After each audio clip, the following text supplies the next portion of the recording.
Um mês depois, em março de 1989, Bob Lazar disse que foi um pouco mais além. Ele disse que decidiu levar uns amigos para o deserto para um verdadeiro teste de voo em disco voador. Lembro da maioria dos dias e horários dos testes. Acho que eram 8 ou 9, numa quarta-feira à noite, em março de 89. Fui lá com Jenny Huff, minha ex-mulher, e John Lear.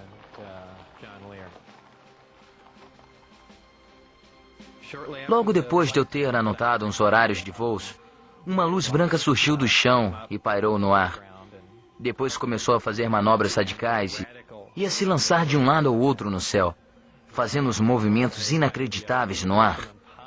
Mas houve um momento em que ele brilhou tanto que nós pensávamos que, estando a milhas e milhas de nós, que tinha havido algum problema, que a nave ia explodir. Então fomos para trás do carro.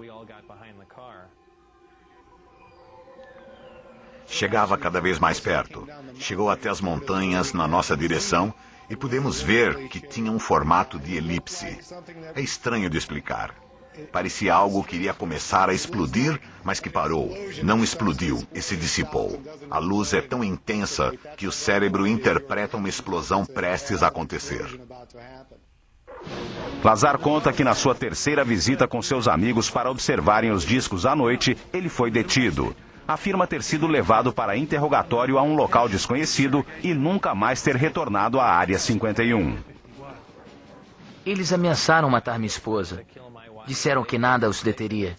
Disseram que tinham sido muito claros, que não acreditavam como eu podia ter levado alguém lá para mostrar-lhes aquilo. Pior ainda, com informações sobre os testes de voos. Eles queriam saber o que mais eu tinha revelado e para quem. Os agentes da segurança do Serviço Federal de Investigação haviam sido vistos patrulhando sua casa. Ninguém tinha dúvidas no seu círculo de amizades que falasse com ele pelo telefone, que seu telefone estava grampeado. Até hoje acontecem coisas estranhas com seu telefone. Dennis Mariani, meu supervisor na época, me ligou e disse: "Você tem ideia do que vamos fazer com você agora?" E desligou. Eles estavam loucos. Estavam totalmente desequilibrados. Essa história de que queriam passá-lo para trás e de que ele era o cientista perfeito para aquele projeto é pura ficção. Em primeiro lugar, nem temos como afirmar que ele era cientista. Nunca vimos um diploma, um documento, um comprovante seu de nada.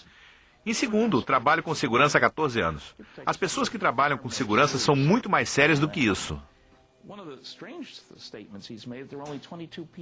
Outro absurdo que ele disse foi que eram apenas 22 pessoas trabalhando nisso. Até para desenvolver uma ratoeira nova para o governo, o número de pessoas é maior. Isso não tem o menor cabimento.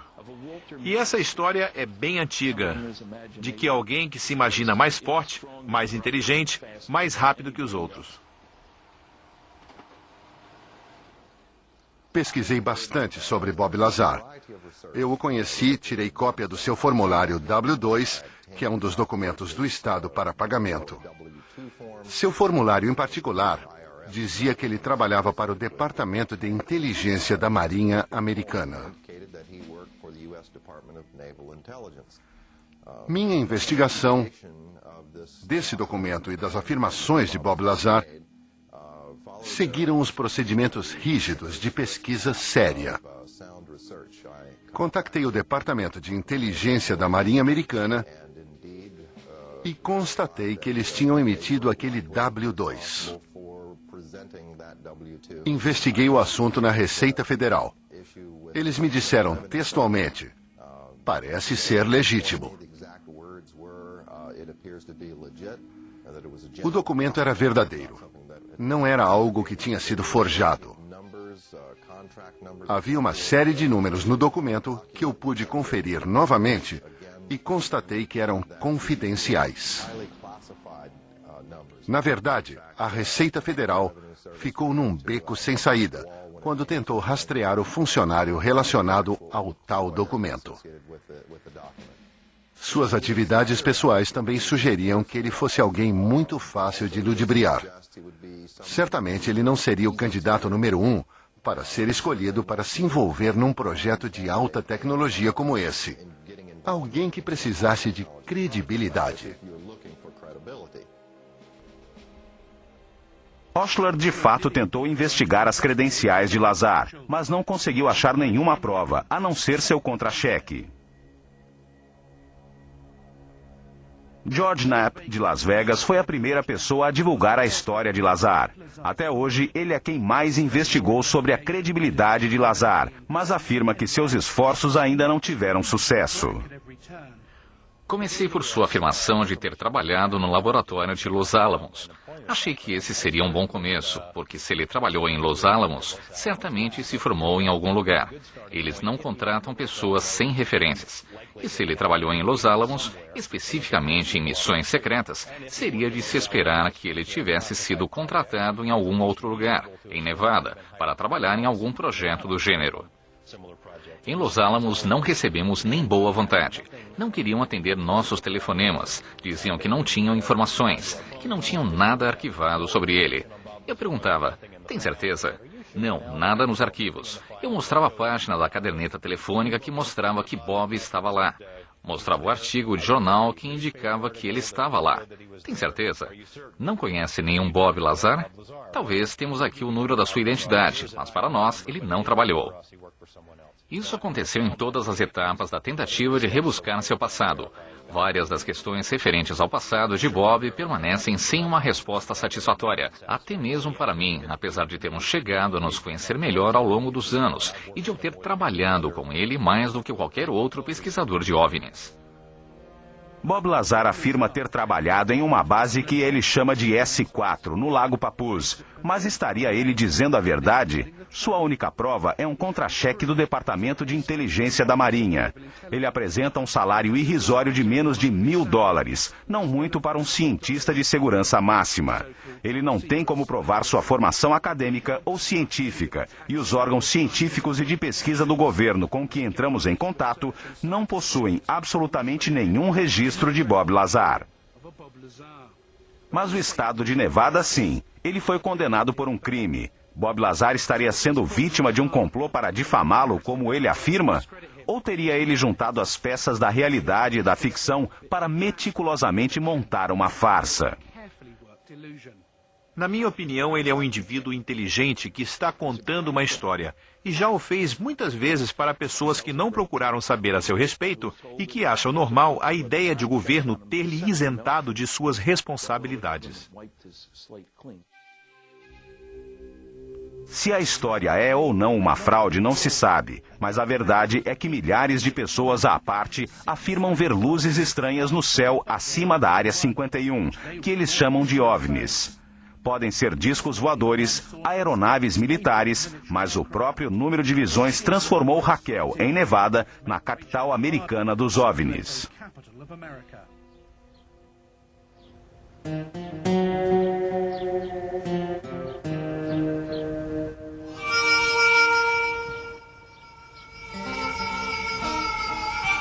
Os moradores locais viram seu ponto de caminhões transformar-se no Hotel dos Aliens. Bandos de turistas vêm a Raquel para vasculhar o céu na esperança de ter alguma visão. Chuck Clark, morador local, já teve muitas. A visão mais impressionante que tive foi há 2 anos, em fevereiro de 1993. Vi um objeto brilhante subir verticalmente da região ao sul da Área 51, onde a S4 estaria localizada. O objeto ficou parado no ar por uns 10 minutos e depois começou a descer devagar. Tudo isso aconteceu quando eu estava assistindo aos fogos de um morteiro. Estou ouvindo vozes ao fundo. Vamos aumentar um pouco. O objeto está voltado diretamente para a fazenda de Steve Medlin, bem na altura da estrada 375. Está bem acima dos picos. Quando chegou perto do cume, ficou na frente do morro de onde ele tinha surgido por trás. O morro estava a uns 20 quilômetros de onde eu estava. Ele desceu a poucos metros do chão no pé do morro, pairou por um instante, o que se assemelha com o que a luz do sinalizador faz no ar. Mas, de repente, disparou para a esquerda. Cobriu 7 quilômetros em 1,5 segundo. E parou completamente a uns 40 metros do chão. Ficou pairando no ar o tempo suficiente para se ajustar o foco dos meus binóculos, por mais ou menos 2 segundos. E depois sumiu ali mesmo.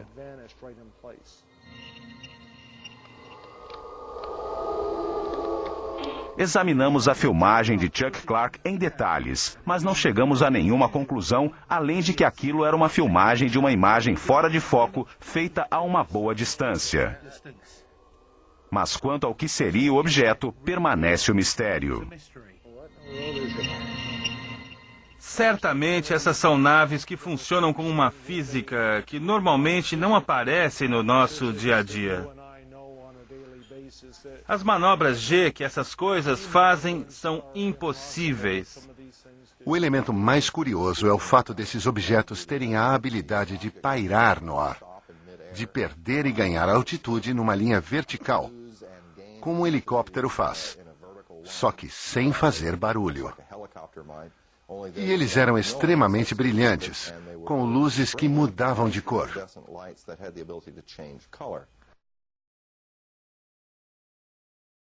Voador. Lembro da maioria dos dias e horários dos testes. Acho que eram 8 ou 9 numa quarta-feira à noite, em março de 89.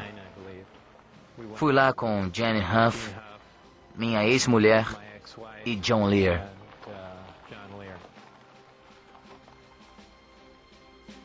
Logo depois de eu ter anotado uns horários de voos, uma luz branca surgiu do chão e pairou no ar.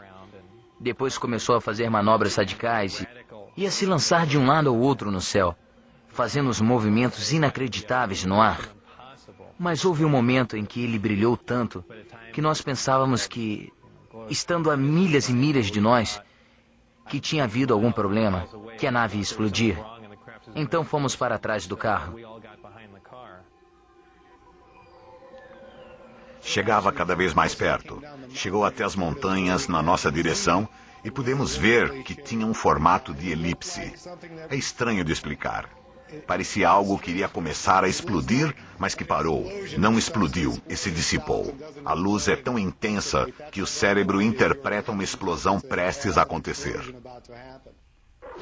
Lazar conta que na sua terceira visita com seus amigos para observarem os discos à noite, ele foi detido. Afirma ter sido levado para interrogatório a um local desconhecido e nunca mais ter retornado à Área 51. Eles ameaçaram matar minha esposa. Disseram que nada os deteria. Disseram que tinham sido muito claros, que não acreditavam como eu podia ter levado alguém lá para mostrar-lhes aquilo. Pior ainda, com informações sobre os testes de voos.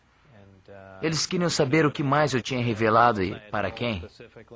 Os agentes da segurança do Serviço Federal de Investigação haviam sido vistos patrulhando sua casa. Ninguém tinha dúvidas no seu círculo de amizades que falasse com ele pelo telefone, que seu telefone estava grampeado. Até hoje acontecem coisas estranhas com seu telefone. Dennis Mariani, meu supervisor na época, me ligou e disse: "Você tem ideia do que vamos fazer com você agora?" E desligou. Eles estavam loucos. Estavam totalmente desequilibrados. Essa história de que queriam passá-lo para trás e de que ele era o cientista perfeito para aquele projeto é pura ficção. Em primeiro lugar, nem temos como afirmar que ele era cientista. Nunca vimos um diploma, um documento, um comprovante seu de nada. Em segundo, trabalho com segurança há 14 anos. As pessoas que trabalham com segurança são muito mais sérias do que isso. Outro absurdo que ele disse foi que eram apenas 22 pessoas trabalhando nisso. Bob Lazar. Eu o conheci, tirei cópia do seu formulário W2, que é um dos documentos do Estado para pagamento. Seu formulário em particular dizia que ele trabalhava para o Departamento de Inteligência da Marinha Americana. Minha investigação desse documento e das afirmações de Bob Lazar seguiram os procedimentos rígidos de pesquisa séria. Contactei o Departamento de Inteligência da Marinha Americana e constatei que eles tinham emitido aquele W2. Investiguei o assunto na Receita Federal. Eles me disseram textualmente: parece ser legítimo. O documento era verdadeiro. Não era algo que tinha sido forjado.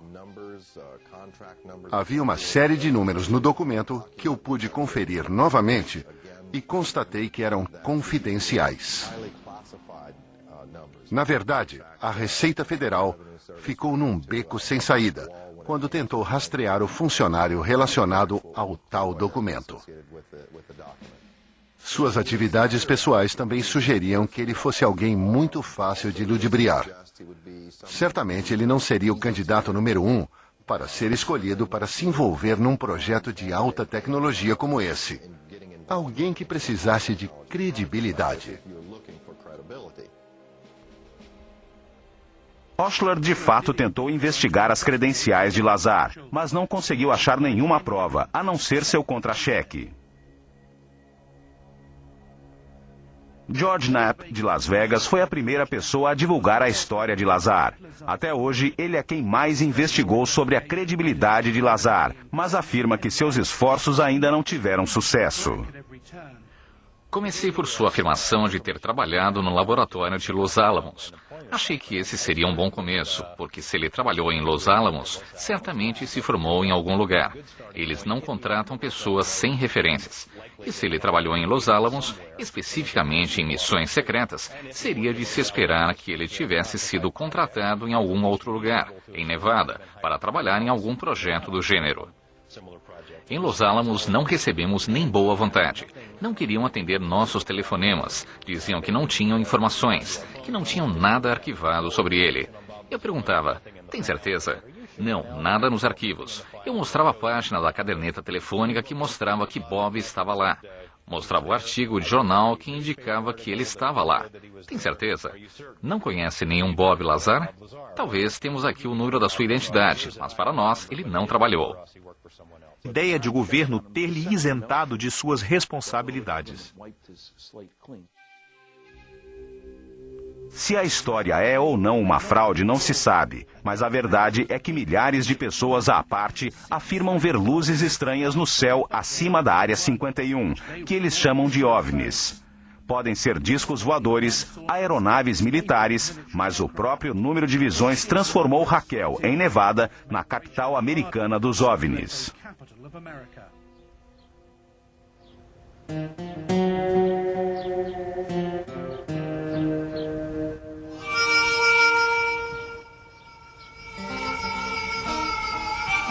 Os moradores locais viram seu ponto de caminhões transformar-se no Hotel dos Aliens. Bandos de turistas vêm a Raquel para vasculhar o céu na esperança de ter alguma visão. Chuck Clark, morador local, já teve muitas. A visão mais impressionante que tive foi há 2 anos, em fevereiro de 1993. Vi um objeto brilhante subir verticalmente da região ao sul da Área 51, onde a S4 estaria localizada. O objeto ficou parado no ar por uns 10 minutos e depois começou a descer devagar. Tudo isso aconteceu quando eu estava assistindo aos fogos de um morteiro. Estou ouvindo vozes ao fundo. Vamos aumentar um pouco. O objeto está voltado diretamente para a fazenda de Steve Medlin, bem na altura da estrada 375. Está bem acima dos picos. Quando chegou perto do cume, ficou na frente do morro de onde ele tinha surgido por trás. O morro estava a uns 20 quilômetros de onde eu estava. Ele desceu a poucos metros do chão no pé do morro, pairou por um instante, o que se assemelha com o que a luz do sinalizador faz no ar. Mas, de repente, disparou para a esquerda. Cobriu 7 quilômetros em 1,5 segundo. E parou completamente a uns 40 metros do chão. Ficou pairando no ar o tempo suficiente para se ajustar o foco dos meus binóculos, por mais ou menos 2 segundos. E depois sumiu ali mesmo.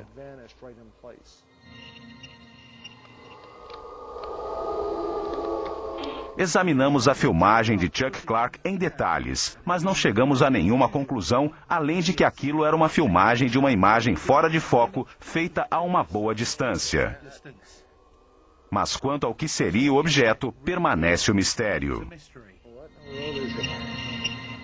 Certamente essas são naves que funcionam com uma física que normalmente não aparece no nosso dia a dia.